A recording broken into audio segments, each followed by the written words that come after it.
Buala an bháis. Bhór an pecha de éman bhechle fanna cáilte ina chónra níos fuide. Ní éadach sé go dibin. Bhí sé róhá. I bhhad róhá le bheith básaithe. Chalaghine de chúla de suirt na sochaide á bhla.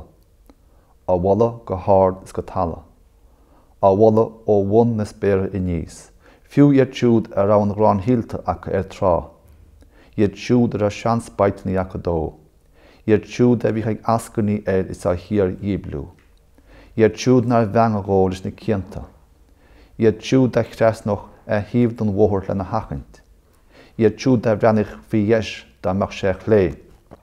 A bhreanich síos tíirech ar an talla da mar sé chéin tíomhdíomh. Iad a fad go dúrachtach á bhla os hádanis. Bhí siad á chuine is á chuine. Má bhí. Bhí éman lách an fearbacht.